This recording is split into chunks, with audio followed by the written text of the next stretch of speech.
Magandang umaga sa inyong lahat. Ako nga pala si Joby M. Rodoma mula sa ikasyam na baitang na pinapangalagaan ni Ma'am Christine Joy T. Magracia na nakatayo sa inyong harapan upang ibahagi ang aking nalalaman at opinyon sa istruktura ng pamilihan. Ano nga ba ang istruktura ng pamilihan? Ang istruktura ng pamilihan ay tumutukoy sa balangkas na umiiral sa sistema ng merkado kung saan pinapakita ang ugnayan ng consumer at producer. Mayroong iba't ibang istruktura ng pamilihan. Bawat isa ay may sariling katangian at implikasyon sa ating ekonomiya. Ang pinakasimpleng uri ay ang perpektong kompetisyon kung saan maraming maliliit na negosyo ang nagbibenta ng magkakaparehong produkto.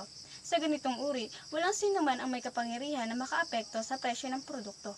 Sa kabilang banda, ang monopolyo ay isang uri ng istruktura ng pamilihan, kung saan mayroon lamang iisang negosyo ang nagbebenta ng isang particular na produkto o serbisyo. Dahil sa kawalan ng kompetisyon, ang monopolista ay may kapangyarihan na magtakda ng mas mataas na presyo. Mayroong din oligopolyo kung saan ilang malalaking negosyo ang nagbebenta ng karamihan ng mga produkto o serbisyo sa isang industriya. Sa ganitong uri, ang mga negosyo ay maaaring magkaroon ng kapangyarihan na magtakda ng presyo at limitahan ang kompetisyon.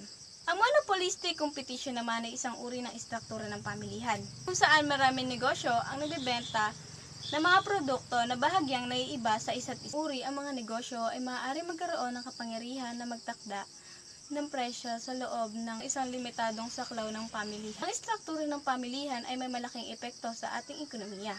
Ang pagkakaroon ng kompetisyon ay naghihikayat sa mga negosyo na magbigay ng mas mababang presyo at mas mahusay na produkto. Yun lamang po at maraming salamat.